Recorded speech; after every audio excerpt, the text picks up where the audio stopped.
Je vous salue, peuple de Dieu, et bienvenue sur la chaîne Prière Divine. Depuis un moment, la scène chrétienne est bouleversée par une nouvelle qui secoue l'Église catholique. Des révélations troublantes impliquant le pape François et la gestion des scandales d'abus dans l'Église. Cette tragédie ne concerne pas seulement une institution, mais toute la foi chrétienne, car elle touche à notre confiance en ceux qui sont censés être les gardiens de la parole de Dieu. Comment devons-nous réagir face à une telle situation ?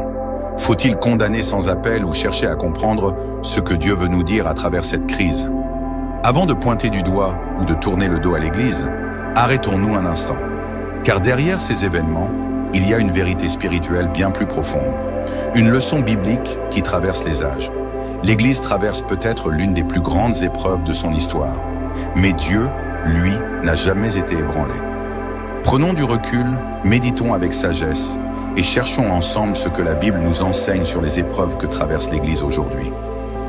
Face à cette tragédie, la tentation est grande de condamner, de s'indigner et de se détourner de l'Église. Mais notre foi ne doit jamais être bâtie sur des hommes, aussi grands soient-ils, mais sur Jésus-Christ, le véritable fondement de l'Église. L'histoire biblique nous enseigne que chaque crise dans le peuple de Dieu est une étape vers une révélation plus grande. Ce que nous vivons aujourd'hui n'est pas une fin en soi, mais un message spirituel à décrypter. Et pour cela, tournons-nous vers la parole de Dieu. Premier, un jugement qui commence par la maison de Dieu. L'apôtre Pierre a écrit une lettre aux premiers chrétiens qui vivaient sous la persécution et l'injustice. Mais son message va bien au-delà de leur époque. Il déclare avec puissance « Car c'est le moment où le jugement va commencer par la maison de Dieu. Or s'il commence par nous, quelle sera la fin de ceux qui n'obéissent pas à l'évangile de Dieu » 1 Pierre 4:17. Ce verset est un avertissement. Avant que Dieu ne juge le monde, il purifie d'abord son Église. Chaque scandale, chaque crise, chaque trahison est une révélation. Dieu met en lumière ce qui était caché, non pour détruire, mais pour sanctifier. Aujourd'hui, ce que nous voyons dans l'Église catholique n'est pas un hasard, c'est une épreuve de purification. Dieu expose ce qui était dissimulé afin que ceux qui aiment réellement la vérité ne ferment plus les yeux. Dans ce temps de trouble, Pierre nous rappelle un principe essentiel. Soyez sobres, veillez. Votre adversaire, le diable, rôde comme un lion rugissant, cherchant qui il dévorera. 1 Pierre 5:8. Satan se sert des scandales pour ébranler la foi des croyants. Il veut que les chrétiens abandonnent l'Église, sombrent dans le doute ou la colère. Mais nous ne devons pas lui donner cette victoire. Au contraire, c'est maintenant que nous devons nous accrocher encore plus à Christ. Car si l'Église tremble, le royaume de Dieu, lui, demeure inébranlable. Les hommes peuvent chuter, mais le Christ reste le seul vrai berger. Pierre nous rappelle cette vérité essentielle. Et lorsque le souverain pasteur paraîtra, vous obtiendrez la couronne incorruptible de la gloire. 1 Pierre 5:4. Nous ne devons pas mettre notre foi en des institutions humaines, mais en Christ seul. L'Église visible peut être frappée, mais l'Église spirituelle, celle des vrais croyants, demeurera éternellement. Premier, les bouleversements de l'Église annoncés. Le livre de l'Apocalypse nous révèle que dans les derniers temps, l'Église traversera des crises sans précédent. Dans Apocalypse 2 et 3, Jésus s'adresse aux 7 églises et dénonce l'hypocrisie, la corruption et l'égarement spirituel. Il parle notamment de l'église de Sardes, qui avait l'apparence de la piété, mais qui était spirituellement morte. Je connais tes œuvres. Je sais que tu passes pour être vivant et tu es mort. Apocalypse 3:1. L'Église aujourd'hui est-elle vivante ou simplement une façade religieuse? Ce qui arrive n'est-il pas un appel au réveil spirituel? Deuxième, l'effondrement de Babylone, la chute d'un système religieux corrompu. Dans Apocalypse 17, la Bible décrit Babylone, la Grande, une puissance religieuse et politique qui trompe les nations. Ce passage parle d'une institution qui, bien qu'apparemment sainte, est souillée par le pouvoir et la corruption.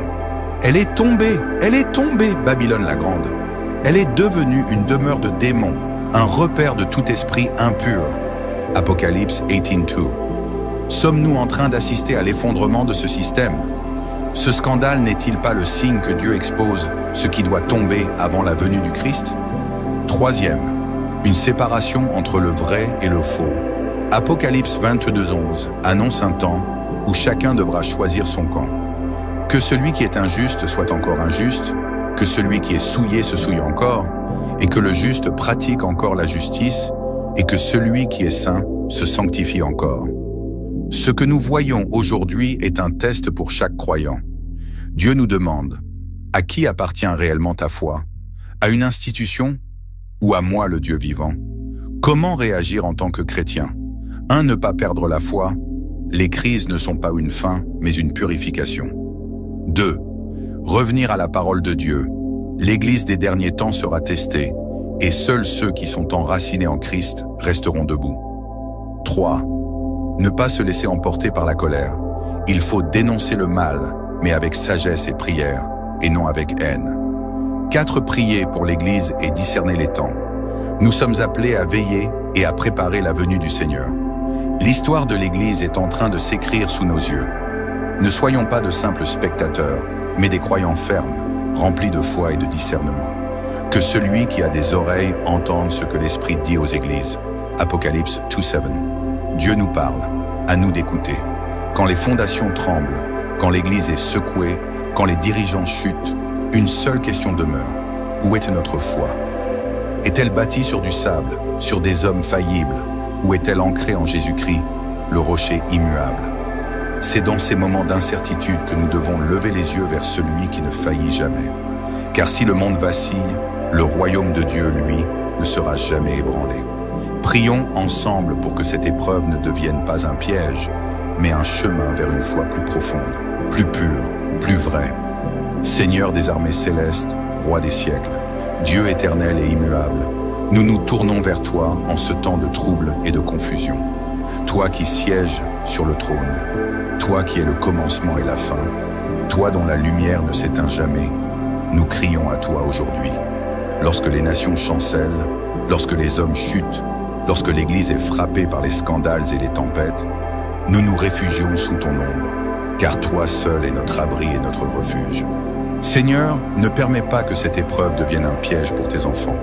Ne permets pas que les cœurs s'endurcissent, que la colère remplace l'amour, que le doute efface l'espérance. Mais au contraire, fais briller ta vérité comme une flamme qui éclaire les ténèbres. Que ceux qui vacillent retrouvent leur force, que ceux qui doutent soient affermis, que ceux qui sont troublés trouvent en toi une paix surnaturelle. Seigneur, tu nous as avertis. Il faut que ces choses arrivent, mais ce n'est pas encore la fin. Matthieu 24:6. Tu nous as prévenu que des jours viendraient où les hommes seraient ébranlés, où l'Église serait mise à l'épreuve, où les fondements sembleraient se fissurer. Mais tu nous as aussi promis que ceux qui persévéreront jusqu'à la fin seront sauvés. Alors nous nous accrochons à cette promesse. Nous refusons de laisser notre foi se diluer dans la tempête. Seigneur, réveille ton peuple. Éloigne-nous des illusions, détourne nos cœurs des hommes et fixe nos regards sur toi, le seul vrai berger. Brise les idoles, détruis les faux espoirs et restaure en nous une foi pure et authentique. Nous prions pour tous ceux qui vacillent. Relève ceux qui tombent, guéris ceux qui sont blessés, ouvre les yeux de ceux qui sont aveuglés, et que dans cette épreuve, Seigneur, se lève une génération de chrétiens inébranlables, remplis de ton esprit, affermis par ta parole et prêts à te suivre jusqu'au bout. Seigneur, parle, car ton peuple t'écoute. Seigneur, nous prions pour nos pasteurs, nos évêques, nos responsables spirituels. Il est écrit, « Je frapperai le berger, et les brebis du troupeau seront dispersées. » Matthieu 26:31. Seigneur, protège ton troupeau. Ne permets pas que cette dispersion entraîne la perte des âmes, mais que cette secousse réveille une génération prête à t'adorer en esprit et en vérité. Jean 4:23.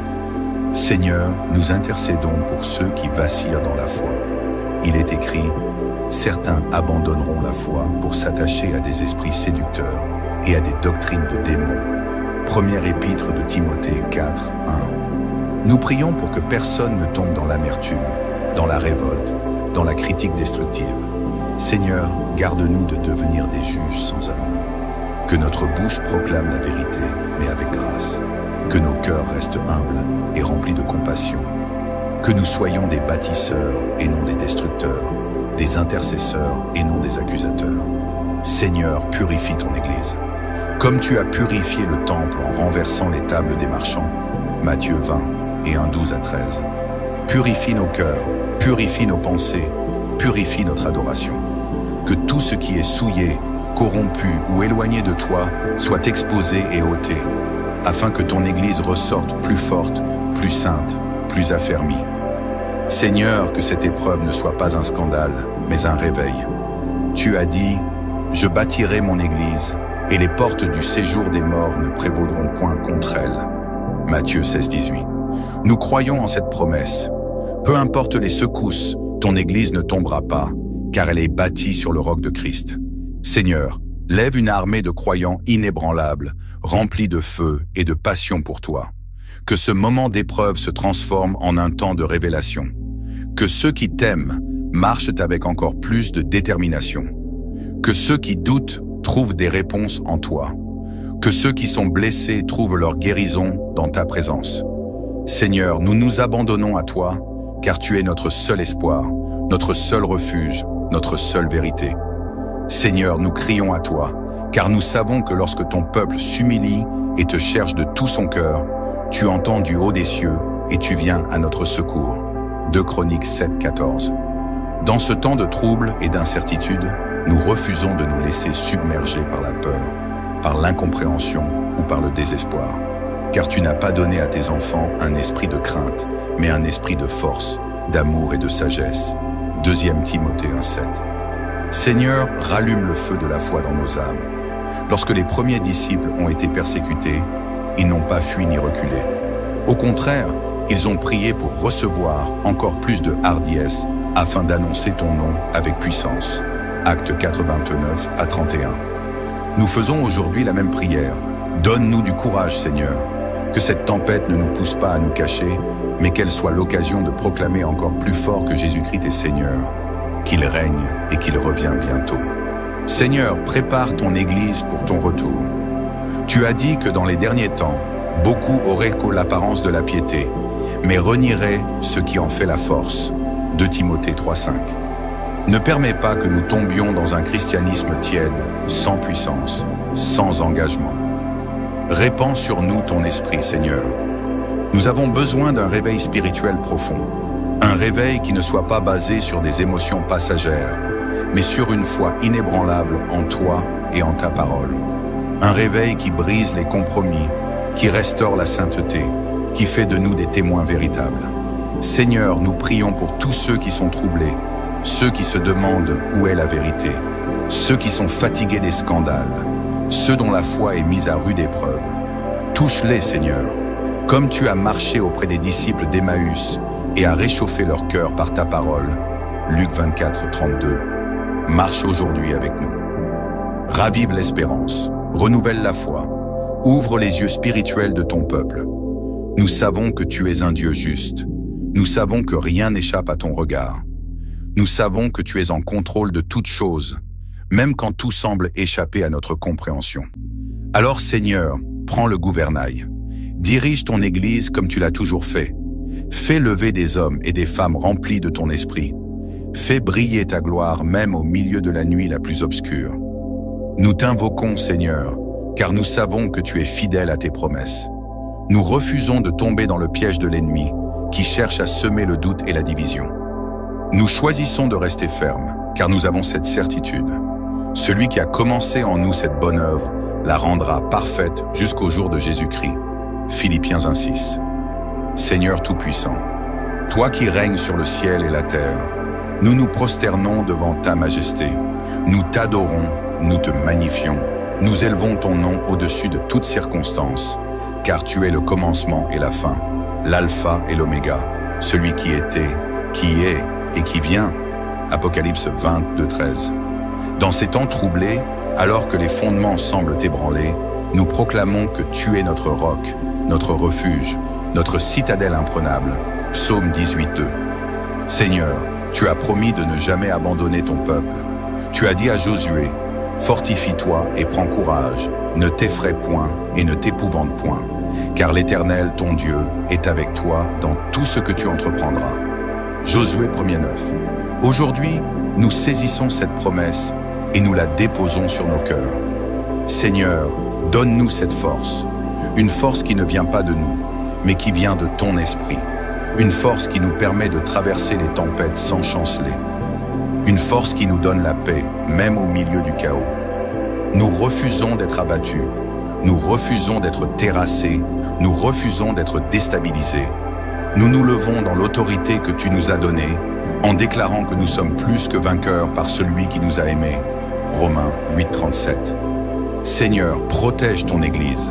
Le monde peut s'agiter, les hommes peuvent s'élever contre elle. Mais nous avons cette assurance que les portes du séjour des morts ne prévaudront point contre ton Église. Matthieu 16:18. Nous proclamons qu'aucune œuvre des ténèbres ne pourra la détruire. Aucun scandale ne pourra éteindre la lumière de l'Évangile. Aucune attaque ne pourra effacer la vérité de ta parole, car ton règne est éternel. Seigneur, nous prions pour ceux qui sont troublés. Beaucoup vacillent, beaucoup doutent, beaucoup ne savent plus où se tourner. Mais tu as dit, « Venez à moi, vous tous qui êtes fatigués et chargés, et je vous donnerai du repos. » Matthieu 11:28. Alors nous venons à toi, Seigneur. Nous déposons à tes pieds nos inquiétudes, nos craintes, nos incompréhensions.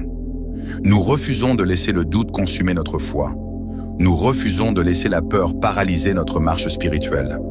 Nous choisissons de nous ancrer en toi, comme un arbre planté près des eaux vives, qui étend ses racines vers le courant et ne craint rien quand vient la chaleur. Jérémie 17:7-8. Seigneur, renouvelle ton peuple. Fais souffler un vent de réveil sur tes enfants. Que cette période de trouble ne soit pas une saison de chute, mais une saison de purification, de consécration et de croissance spirituelle. Nous avons besoin d'un renouveau dans l'Église, Seigneur. Nous avons besoin d'une génération de croyants qui ne se laissent pas emporter par les vagues de ce monde. Nous avons besoin d'hommes et de femmes remplis de ton esprit, conduits par ta sagesse, affermis dans la foi. Seigneur, sanctifie ton peuple.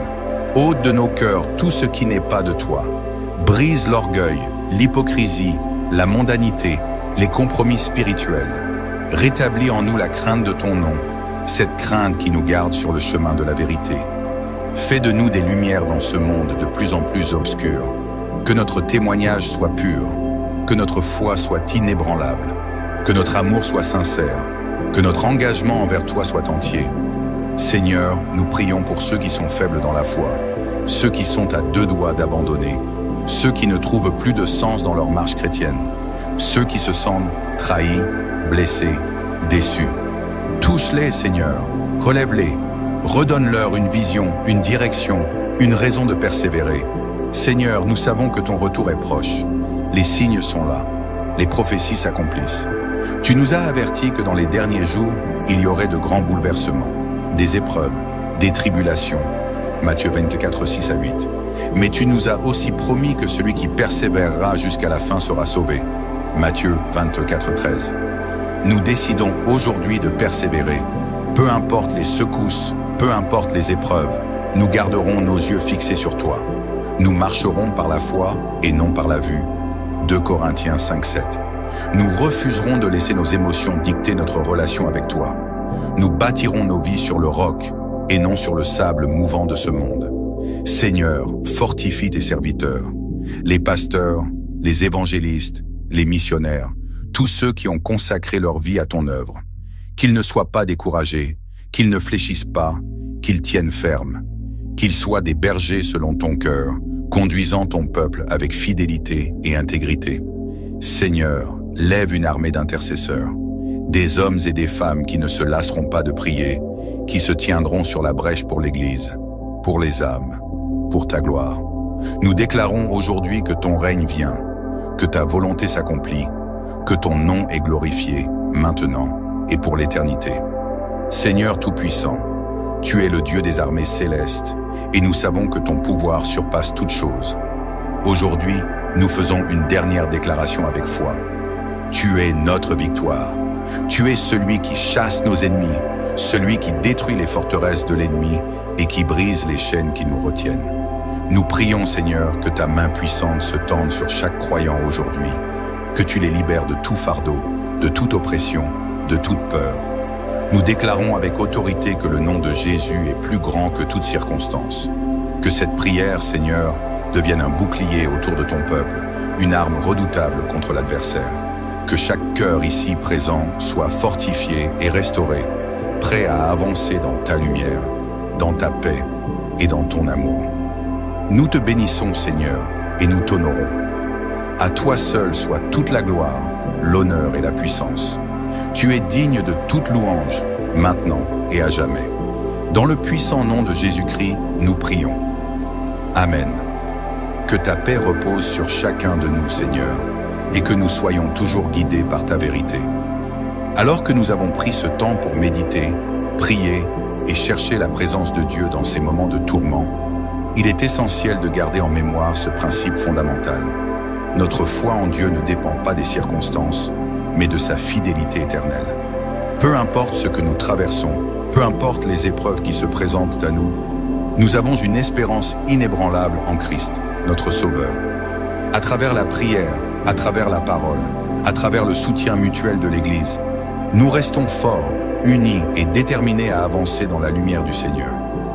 Frères et sœurs en Christ, soyons ceux qui, dans l'adversité, témoignent de la grandeur de notre Dieu.